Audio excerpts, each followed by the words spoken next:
Tottenham face West Ham in the Premier League on Sunday on the back of a 4-1 victory against Wolfsberger on Thursday night. I'm joined today by the Irish Hotspur and Corey Kemp from the West Ham Way to discuss this fixture, the key men, and exactly who could be coming out of this one with the 3 points.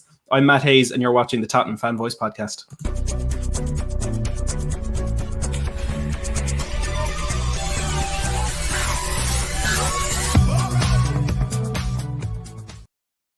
Hello and welcome back to Matt Hayes Tottenham blog and to a new episode of the Tottenham Fan Voice podcast. It's a huge game on Sunday afternoon at 12 o'clock as West Ham host Spurs for a huge London derby where both teams will be looking to come out of it with the 3 points. I'm joined, as I said, by Corey and David for this one. Corey, we'll start with you. It's your first time on the channel. How are you getting on today? I'm good, mate. Lovely after that 3-0 Sheffield United win. We're sitting comfortably in fifth at the moment and it's a massive game. I always look forward to playing Spurs. Yeah, as David said there before the stream, it's your FA Cup final. Oh, less of that. No, you're on the Spurs channel. That's what you're in for now for the next 40 minutes. Yeah, no, I'll sign myself up for it, so I'll put up. David, how are you getting on today? Absolutely fantastic after last night's game. Put me in a good mood. It's given me, even though I was confident before that game about this West Ham game, it's given me even more confidence. Honestly, I expect us to go sharp. I expect us to be sharp, and I expect us to burst West Ham's bubbles. I love it. I love the confidence. Whatever game's coming up, whatever form we're on, David, you're always brimming with confidence. I think it's something that a lot of Spurs fans need right now. But quickly, before we do get onto that West Ham game, David, I just want to touch a little bit on the game last night, just very quickly. Gareth Bale and Dele Alli both back on form with a brilliant performance last night. Kane rested. Son, of course, got 45 minutes on the bench as well. Could we be in for a brilliant performance after that last night? Yeah, I think so, honestly. The one I'm most looking forward to is Harry Kane. I really do think he's going to show up Sunday. Son as well. Puskas winner scoring their goal at the Puskas Stadium. Special moment for him. It'll give him confidence, especially in front of goal now going into the West Ham game.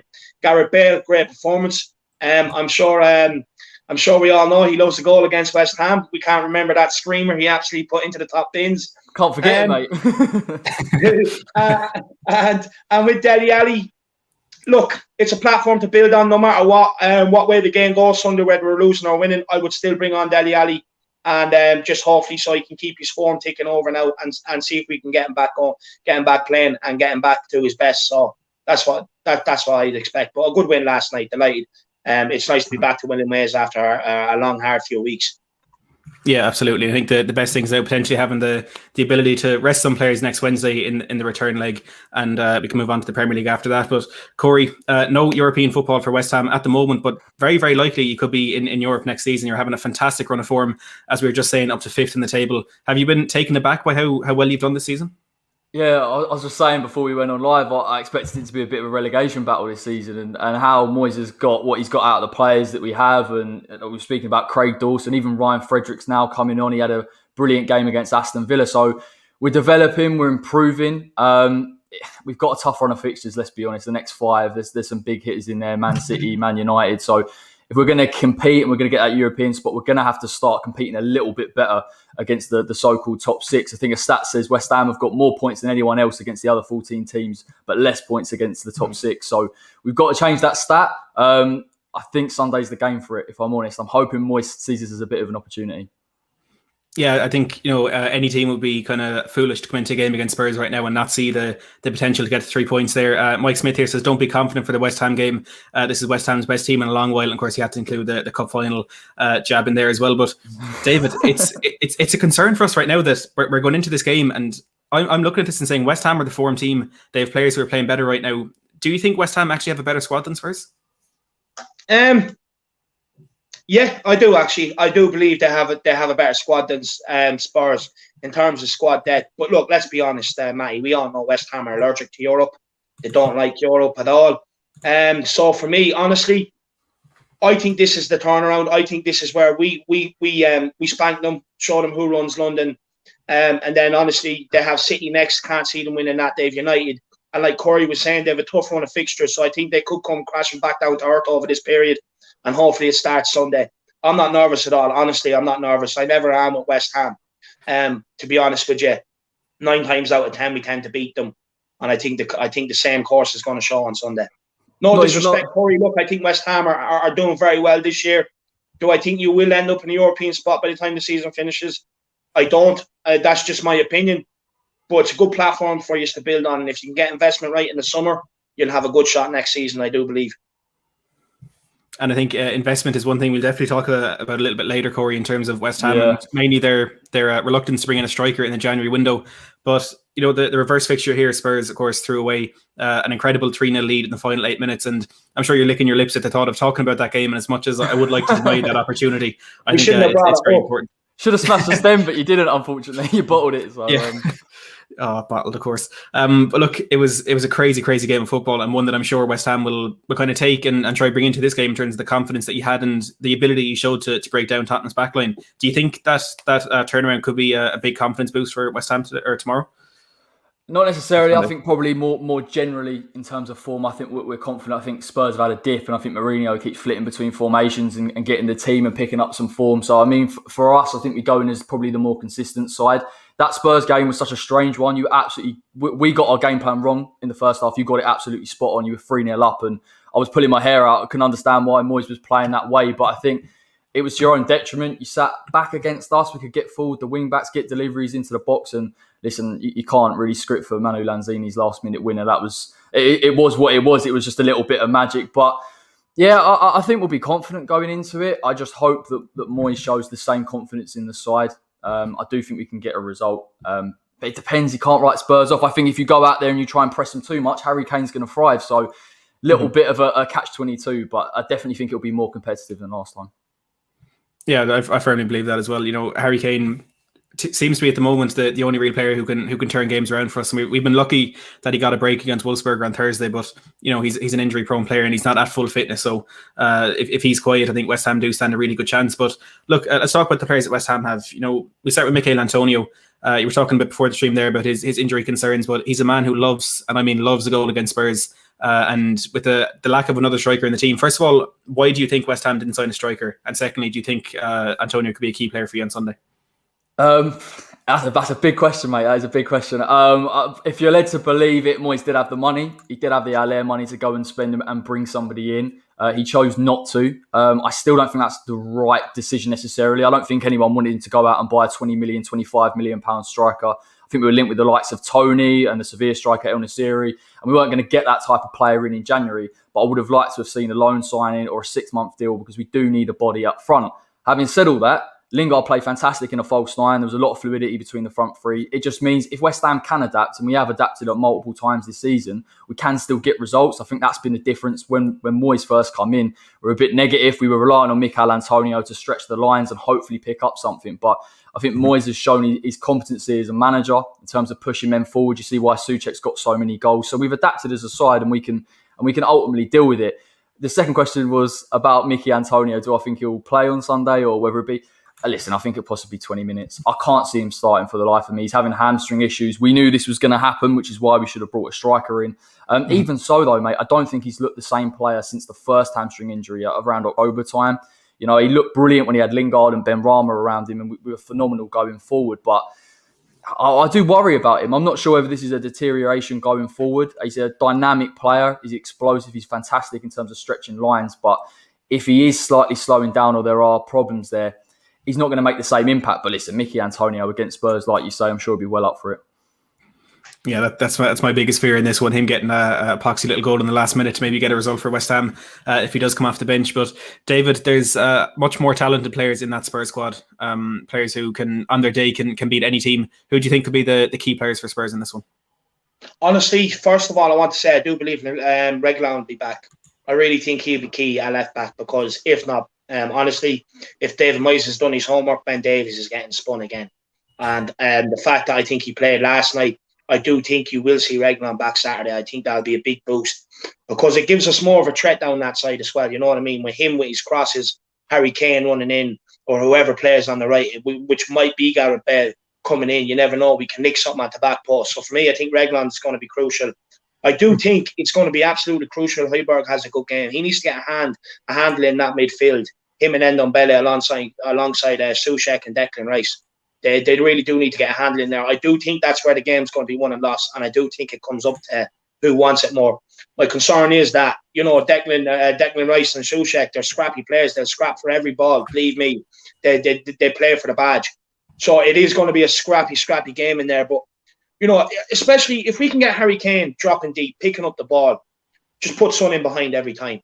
You know what I mean? Because Son will get dry. Son's looking. Hopefully, that goal is giving him confidence. With West Ham, they're good going forward. I do think defensively that, we can still get at them. I do think, every once in a while they do have a game where, the defence kind of implodes. So I do hope this is Sunday.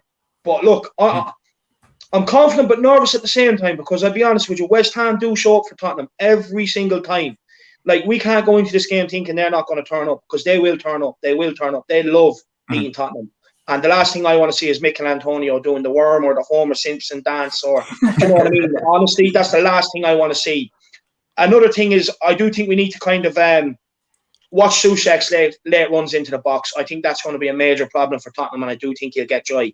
Because you know as well as I do, Matty, the ball can come into the box, but, especially with our defence, whoever arrives into that box late is going to get time and space on the ball, and they will get a shot off. So I do think stopping Soucek is going to be very important for us on Sunday. But honestly, Kane, Son, and I think Gareth Bale, I think if we can get Bale out there after his game against Thursday, like I said, he loves a screamer against West Ham.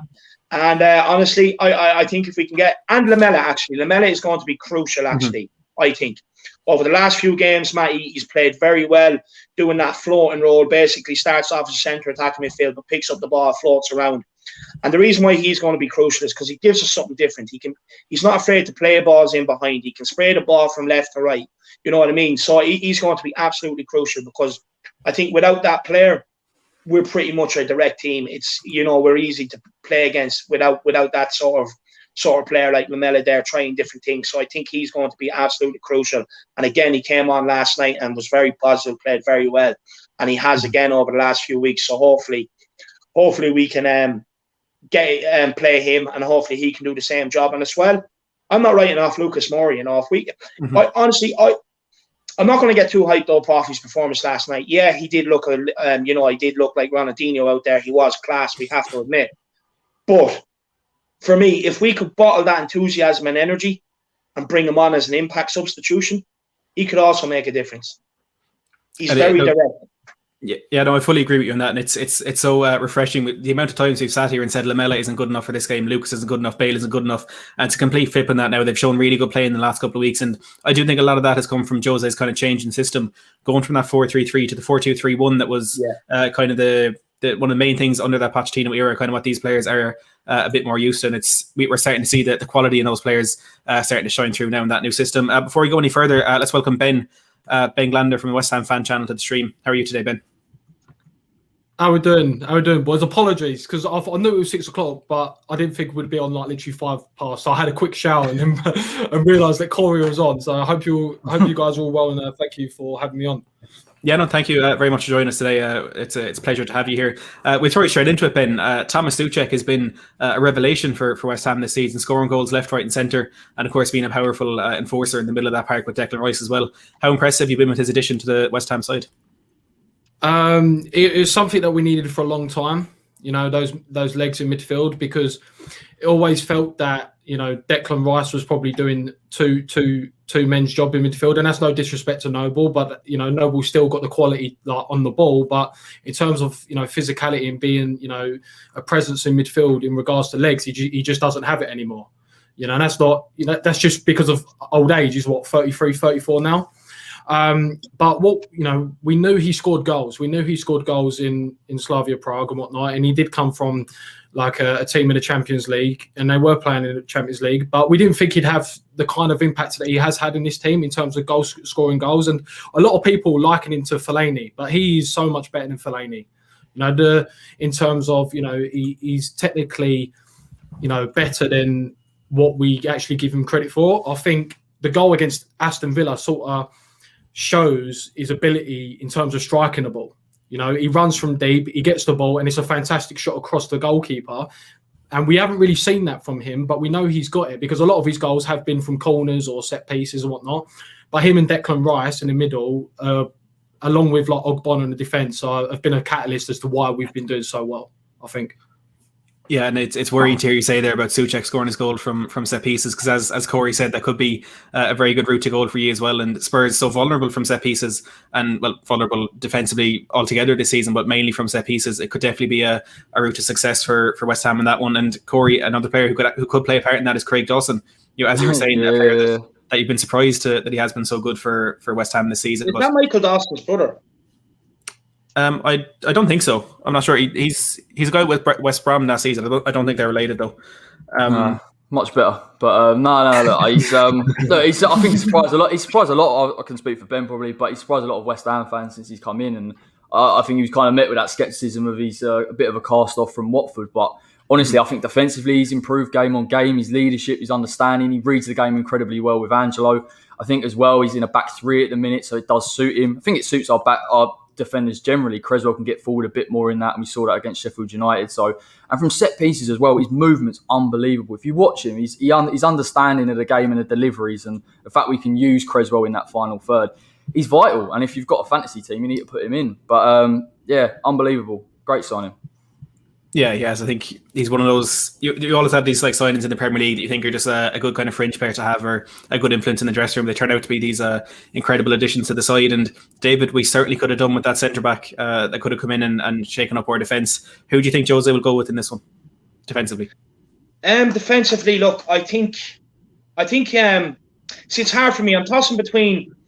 So I'll give you my two back fours and then see who you think is better. So I'm going to go. One of them is Aurier at right back with a centre back partnership of Alderweireld, Tanganga, and Reguilon at left back. Or my other one, and I'm thinking this because of set pieces, and Davinson Sanchez will actually go and attack a ball from a set piece. I'm going to go with Tanganga at right back, Alderweireld and Sanchez as centre backs with Reguilon at left back. And the reason why I'm saying Sanchez is because he will actually tackle a ball from a set piece. One thing we struggle from, defensively and attackingly wise, is actually attacking the ball. Mm-hmm. It's a major problem. You know what I mean? No matter who we've been up against, you've always seen their player get there first, and it's all about wanting it more. And like I just honestly, I think if we can get revved and pumped up for this game, I can only see us winning. But if we go into this game any sort of way naive, honestly. Like I said before, West Ham will turn up. So you're like West Ham will attack the ball. They're very good from set pieces. They win a lot of their set pieces, defensively and attackingly. So we are going to have to be switched on at the back. And I just hope that Toby be ready for this. Look, I don't. Whoever plays at right back, I'll have confidence. Whether it's Aurier or Tanganga. Personally, I would probably prefer Tanganga. I think he had a very good game against City, and hopefully we can see the same against West Ham. But Matty, defensively is where we worry. We know this. Like, we've stopped predicting clean sheets and score predictions because, like we even conceded one last night. Stupid penalty again, and that's another thing that's a concern. We 3 games on the trot, we've given away 3 penalties, 3 stupid penalties. You know what I mean? So if they can get Bowden in the box running at someone, you know what I mean? Like, Spurs players just throw out legs willy-nilly in the box. It's so clumsy, so stupid. So that's another. Even Soucek running onto something. You know what I mean? You mistime that tackle. It's a penalty. I fear for this defence. I really do. But I just think, I just have this positive feeling going on all week that honestly, this is the game where we turn it around. There is levels to this Premier League, and usually Tottenham are on a higher level than West Ham. You know what I mean? The only time we talk about West Ham is when the game comes around. Like, we didn't even know they were in 5th. We had to ask the lads. You know what I mean? usually, like, we're European giants. So honestly, I do expect us to win. We just need better from the back four. One thing we don't want is Ben Davies left back and Doherty at right back, because if that happens, West Ham are winning. Yeah, if I see that on the team sheet, I'm giving the 3 points to West Ham straight away. But look, from those 2 defences you've selected there, I would opt for Reguilon, Sanchez, Toby and Tanganga. First of all, I don't think Aurier is actually going to be fit to play this one. I do not want to see Matt Doherty anywhere near that team. Actually, surprisingly, Doherty did make it into the Europa League Team of the Week, but I'm sure that's just due to his couple of goal involvements. So I think we can all agree. It looks like the first 20 minutes, lad, when the ball was just bouncing off him. It was like concrete wall. That's what I'm saying. I think it was just his goal involvements rather than his overall performance that got him into that team. But our fullback choices are so important for us in this one. If it is going to be Tanganga, Doherty, Aurier, Reguilon, Davis, there's certainly 2 players we want to see and a couple there that we don't want to see. But Ben, West Ham in the wide areas have been so good this season, as Corey already touched on, with Cresswell coming forward from left back, whereas Frederick playing right back, then the likes of Said Benrahma, Jesse Lingard and Jared Bowen as well. you are just really powerful in those wide areas. Do you think you can hurt Spurs out there? You know what? I think we'll play the back five. I think we'll continue going with the back five, especially with Ogbonna not playing. I'd expect it's been the same with Cresswell, Dawson. The only change that I would possibly make is maybe bringing Soucek as a right centre back and bringing Fredericks, because what we saw at Aston Villa, you know, Son's going to play on that left hand side. I'd imagine it's probably going to be Son, Kane, and Kane and Bow. And what we saw at Aston Villa was that what Moyes did, he played Fredericks as a right winger, and it helped double up on Grealish with Soucek, and it worked wonders. And Fredericks, with his pace, was actually good going forward. And I maybe would, you know, experiment. I know we won against Sheffield United. We won in convincing fashion. But, you know, he changed the team slightly against Aston Villa, sort of because it was Aston Villa, it was Grealish. And I could maybe see him do it again. Maybe he will drop Bowen and bring on Fredericks, because Fredericks has been sort of chipping in with, you know, creating chances. He scored against Sheffield United. So in terms of us hurting you in those wide areas, I think it's our, you know, when we do play the back five, I think our wide players express themselves more, especially Bowen. When we play the back four, they're sort of more inclined to come back and help the defense out. And what sort of happens is they sacrifice their energy. So when it actually is time to go forward, I think Bowen's probably been the biggest culprit of this. In terms of he works his socks off all day, and then when it actually gets to the point of right now I've got to attack, he's completely shattered. Where in a back five, whilst he still does some kind of defensive duty, he does have more responsibility going forward. So I think the back five will suit us for this game. But I just think, you know, I think it's going to be a very close game, because it is two teams that, you know, they do like to sacrifice possession, but obviously because of, you know, the kind of players you've got, like Ndombele, I expect you guys to have more possession. And obviously, I literally jumped in when you guys were talking about like Kane dropping deep and Son going in behind. And, you know, I think that would actually suit us, because West Ham will play with a low block. We'll sit deep. And what will happen is Kane will probably drop into the Rice's and Soucek sort of vicinity. And then if we're playing deep, like there's not going to be much space unless it's a worldie of a ball, which we all know Kane's capable of. You know, it's going to have to be a worldie of a ball for him to sort of Son to get in behind. But yeah, I think we can get at you from those wide areas. I really do. Yeah, and it's kind of worrying to hear you say about how much West Ham do like to sacrifice possession, because there's a few games that spring to mind straight away where teams have played Spurs and sacrificed possession, and we just haven't been able to cope with it. I think that Leicester game at the Spurs Stadium back in December when they beat us 2-0 is the best example of that. You know, they just did not want that ball. They sat behind it when we had it, and we just did not know where to bring that football. And if Rice and Soucek can kind of nullify the threat of Harry Kane, you'd really start to question where Spurs' threat would really come from. And I think, you know, Jose Mourinho probably doesn't know the answer to that. To be honest with you, Matty, like at that time, you know, we didn't really know, we didn't really have that player like Lamella's come in and like the job he's done to be able to mix it up, which allows Kane to be further forward, because at that period of time, Kane was doing two jobs. He was doing the creative role, dropping back, picking up the ball, but then he was also expected to be in the box in and around the box on the end, finishing it. Do you know what I mean? Then come 90 minutes, he was absolutely shattered. But now that we have Lamella in there to do that job and help him out, like we do have other ways of breaking West Ham down now, apart from getting that ball to Kane and getting it in behind. We have Lamella who look on his day, if he shows up, he has different varieties of passing, different options. So. And then, like, you know what I mean? I wouldn't, like, you know, Kane can also score screamers. Ndombele can crack one as well. So, and Højbjerg. So, honestly, like, I think now we're a different proposition because of the role Lamella's playing than what we were back at that Leicester game, when they relinquished possession. Because we have seen this season, like you were saying, we do have trouble against teams that give us the possession. But now that we have Lamella there, or, you know, even Dele Alli might even come in, I do think it's going to be different.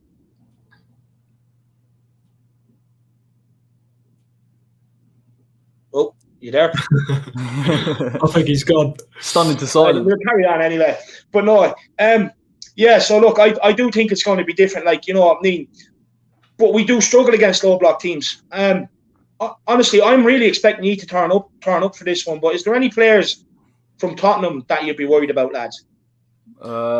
To be fair. Yeah, you know, it is Kane and Son. It is Kane and Son, but then obviously Bow, you know, he has said, you know, one of his biggest moments in a Tottenham shirt was that last-minute goal at Upton Park. You know, and it's something that we've always remembered, and I'm sure you guys have. But the other one is Ndombele for me. I think he's so good. I remember when he first joined Tottenham, and like a lot of people like around my area didn't really know who he was and whatnot. And I said he's unreal. Like, he's really, really good. And we didn't really see much of it in the first season. I don't know what it is, but he's essentially got like Murasa Sissoko, but on steroids and with skills, and actually got like a bit about him. I remember sitting in against Lyon, against Manchester City, and on these days, incredible. He's incredible. So Ndombele, Bow, obviously, and Kane and Son, they're the main ones. I think that's the best description of Ndombele I've ever heard. And cheers for that, David. My connection just went there for a second. Got a question here from Mr. K for Ben and Corey. Says, your team is doing really well this season.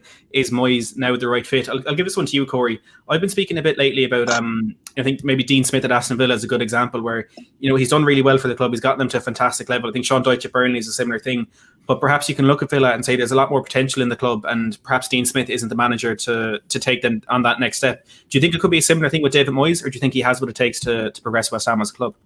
Yeah, that's quite a way in the future. I mean, I think I speak for West Ham fans in terms of when we started the season, we weren't sure where we were going to be, and there were a lot of questions about Moyes in terms of in-game management, subs, how he uses the team, the way that we play. But actually, I think he's got a squad there that really believe in what he's trying to do. We've got arguably one of the best midfield partnerships in Rice and Soucek there, and he's building something. I think there is potential there. You see at Everton, the consistency they had to at least get into those European spots is something that he could replicate at West Ham, but he's done it in spite of the board and the lack of recruitment and how difficult it's been to bring in the right type of players. I think if they can back him like he should be backed and like he deserves to be, then there's no reason why he can't push us onto a more consistent level, a top 10 or a top 8. And I think that's where West Ham need to be. I think the argument was we were trying to jump before we were walking. And if we can get to that top 8 period and stay in there for a while, then no reason. But he deserves a chance, mate. He's proven a lot of people wrong. Can I just come in on that, mate? Yeah, go on, David.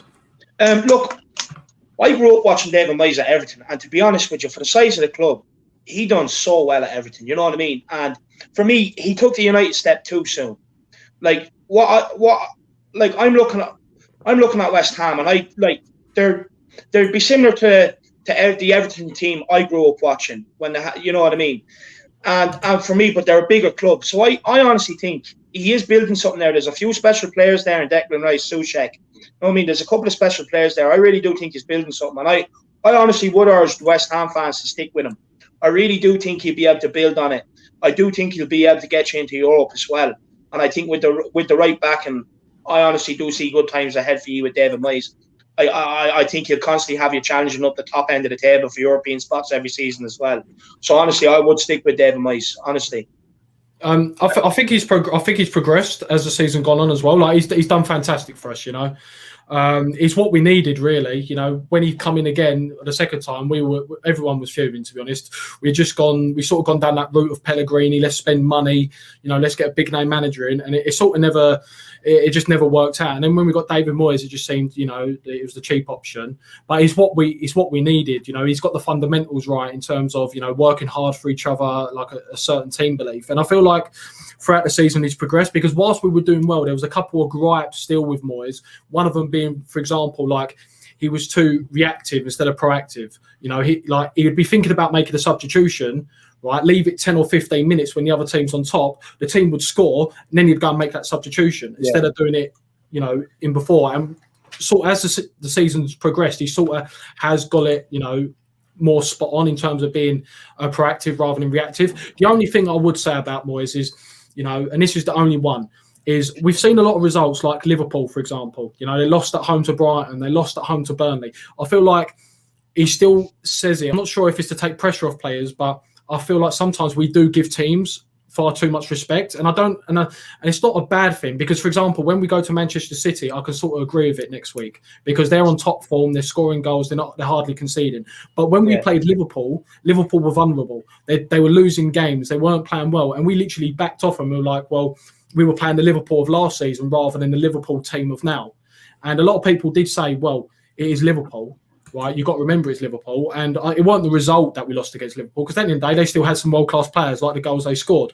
However, it was the way we went about it.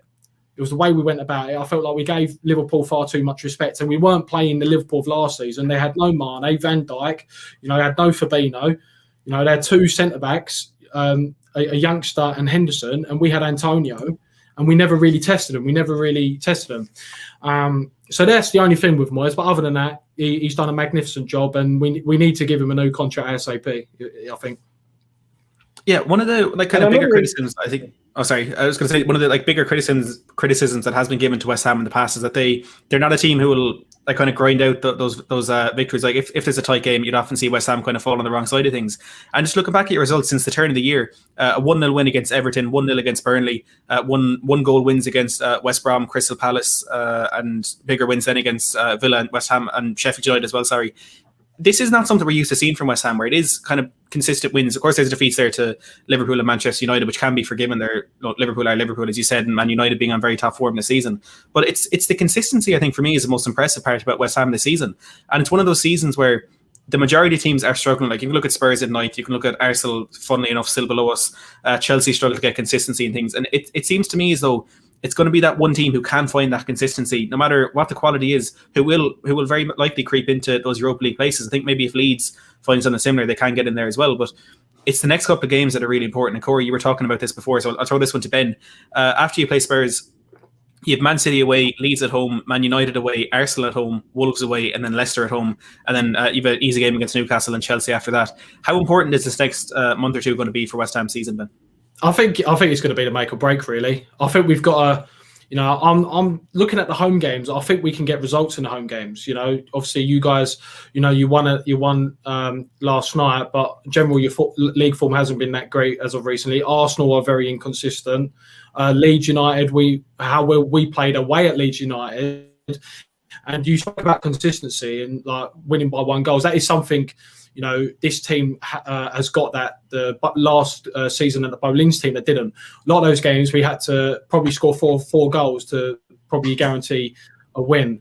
We can win games ugly 1-0, but also a lot of those games as well were games that sort of down to our own downfall because we weren't clinical. Like Crystal Palace, we won 3-2. On the paper, it looks very close, but realistically, we should have beaten them 6 or 7-2. The amount of chances we had, and there's been a few games like that, like Manchester United at home, we're winning 1-0. And we should have been 3 or 4-0 up the chances we had. Haller was 1-on-1, took it around the goalkeeper, dropped to the floor. Bowen missed from 6 yards. So we're creating chances, but I feel like for this team to go one step further, we have to be ruthlessness in terms of decision making, taking our chances. And I do think, with Lingard, I feel like when he's been on the pitch, you can kind of tell he's the sort of next level up for us in terms of players behind Antonio. So yeah, we have been very consistent, and I think we can do a bit of both. But yeah, that's what I'll probably say. Yeah, I think just from a Spurs point of view, I'm finding it quite funny how well Sepp Haller has started his life at Ajax. But look, you're going to get chances against Spurs on Sunday. I don't think anyone's going to deny that. Our defence is comical at times. If it is Dyer, Sanchez, even Toby Alderweireld has been a shadow of himself this season. So there's a lot of concern there for us. But David, just quickly want to touch on Tottenham's injury concerns. As Rob leads the stream, thanks for joining, Rob. If I get the comment up. There it is. Sergio Reguilon may not be fit for this one. As you mentioned already, Serge Aurier might not be in. Giovanni Lo Celso is still out. How does this keep happening? I saw a stat on Lo Celso actually that that's in our injury list. I'm sorry, you keep breaking up there, Matty. Sorry, I'm just asking about our injuries, if you can hear me. Oh yeah, I can hear you there now. Yeah, about the injuries, look, the thing is, what really annoys me about Lo Celso is if we paid the extra 5 million, we'd be talking about Bruno Fernandes right now. But you know what I mean? And that guy's on the pitch every game, every week. But instead we pay cheaper, you know what I mean? Lo Celso, ever since he's got to Tottenham, he's had a lot of injury problems, and it really does annoy me. Like, who's doing the background check on these guys? Do you know what I mean? In terms of Reguilon, I really do actually expect him to be back Sunday. That is just my general feeling. I do actually think we will see Reguilon back Sunday. I know Mourinho did say probably next Thursday, but honestly, we've seen him do it in the press before. Would not be surprised to see him in the team on Sunday. But look, the Lo Celso one is really annoying me. It's really annoying me. Like, the guy just needs to get himself back out on the pitch. You know what I mean? There's no, what was I think it's a little muscle injury or something like that he has. I think it is. Yeah, do you know what I mean? Like, come on, man. Just get yourself back out there. We need you. We need you. But as well, like, what really annoys me, like, at times as a Tottenham fan, Matty, I don't know about you, but it feels like we tend to get more injuries than most clubs in the Premier League. Yeah, last season, towards the tail end of last season, it was us. We were in a similar position to what Liverpool are now, but because at Spurs, the press decided to just ignore it rather than jumping on the bandwagon and saying how unlucky Liverpool are. James just asking what that stat was. I don't know if you heard it if I was breaking up, but Lo Celso, before he joined Spurs, had missed 2 games through injury in his entire career. At Spurs, he's missed 30. So it's crazy that does happen to a team like us. He's not the only player that does happen to. And I saw a tweet a while ago talking about Sergio Reguilon and how he went out injured. I think it was the day before the Liverpool game, and since then his return has been pushed back twice. And people are saying, well, maybe he has his eyes on a return to Real Madrid after how sour things have gone for Spurs in recent weeks this season. But look, I think we're fine at Reguilon. We all know how much he loves the club, and injuries can be like this. I think we just don't want to rush him back, as we have made mistakes in the past with the likes of Harry Kane and even Lo Celso at times as well. But look, as much as we are missing those players, we still have potentially a double pivot of Højbjerg and Dembele, and then a trio of Son, Ali, and Bale behind Harry Kane. It is a scary prospect for any team, not just West Ham. But Corey, we're going to go into some score predictions now. How do you see this game playing out?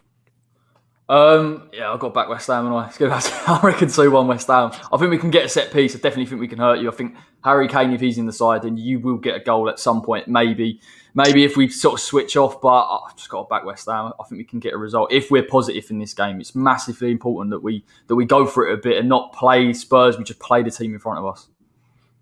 Yeah, I think that's the main thing you have to do. Ben, how do you see this one go? Yeah, I agree with Corey. Corey said, I think West Ham's performance, not so much the result, because you can win games by playing poorly. But, if we played to our abilities, I think we can win this game. I'm going to go with a narrow victory as well. I'm going to go for a narrow victory. I'm going to go 2-1. And I think that's just sort of how well we've been playing, and also, how Tottenham have been playing recently. But then obviously you guys have always got the ability to, because of the players you've got, just to have a madness. You know what I mean? Like, you could easily turn up and beat us 3 or 4-0 because of the quality players you've got. And I think West Ham, we've also got now players in our team like Lingard and whatnot. And I can't believe I'm really saying that, because I didn't really want him when we first got him, to be honest, because he hardly played. But he has brought another level, I think, to us in terms of decision making the final third, and I think we could score a couple goals past you guys. So I think it will be a close game. I'm going 2-1. 2-1. I think the concern among the Spurs fan base is it could go something like that. Now, David, look, it's been a long time since we predicted a clean sheet for Spurs. Are you going to predict one today? No, I'm not. Look, to be honest with you, this is the first time in a while I've been a bit worried going into a game. Because the reason why I'm worried is because I know on their day when West Ham turn up, they have the potential to beat us, especially with their back line. But not only that, West Ham always turn up for Tottenham. I never go into a game with West Ham thinking they're not going to turn up. Anytime I watch Tottenham West Ham, they have always turned up. You know what I mean? No matter what. But here's where it gets interesting. I am not going against my team. West Ham are more known for their football hooligan firm than they are the football on the pitch. Look, I call them the scammers, not the hammers. I call them the scammers because their league position is fraudulent right now. It's not going to end there.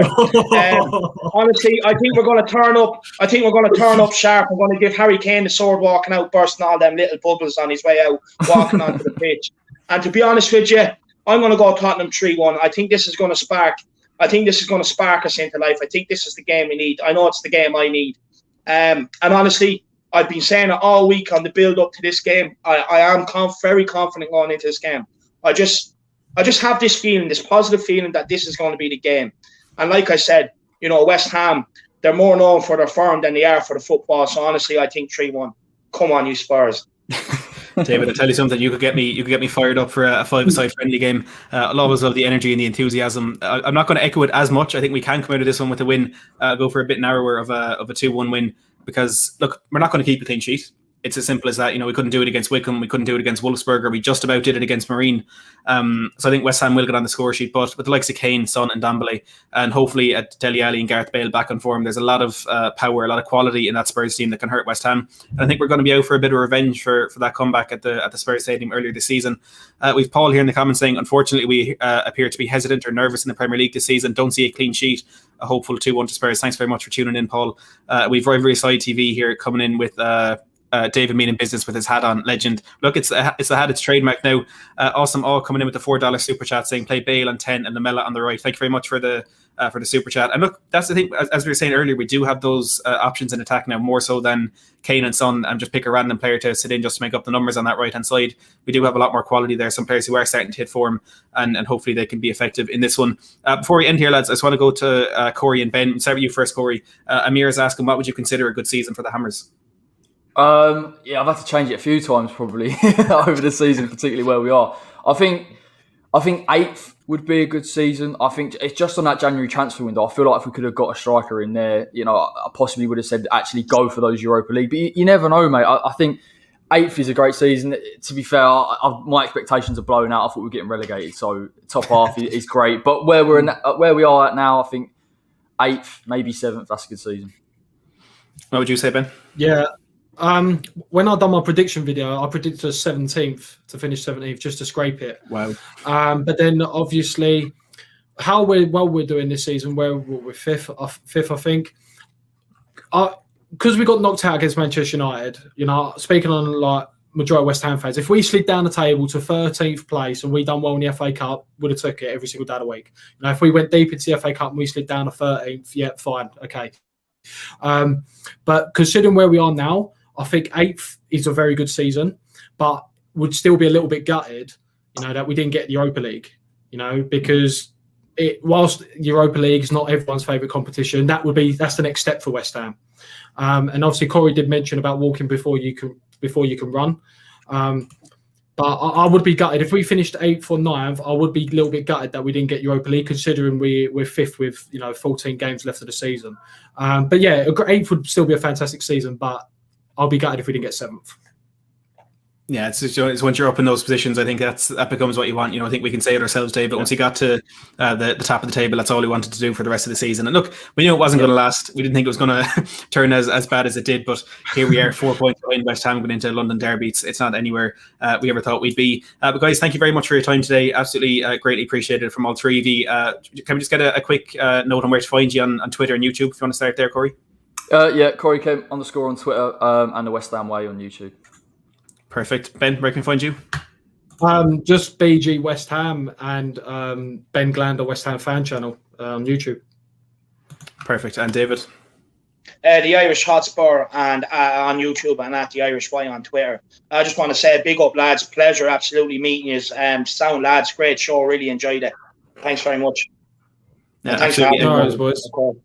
Yeah, thanks for coming on, the three of you. Echoes David's sentiments there. A pleasure to have you all on. Links to all three of those channels, the West Ham Way, Ben Glander West Ham fan channel, and Irish Hotspur, will all be down in the description below. For me, you know what you're getting at this stage. Make sure to smash that like button and hit the subscribe button if you want the Tottenham Fan Voice podcast, live watch-alongs, match previews, reviews, and transfer talk videos as well.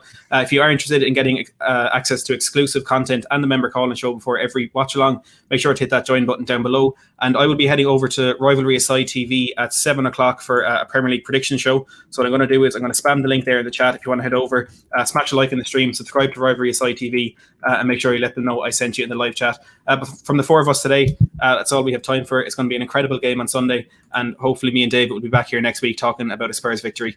As always, thanks for watching. Yeah.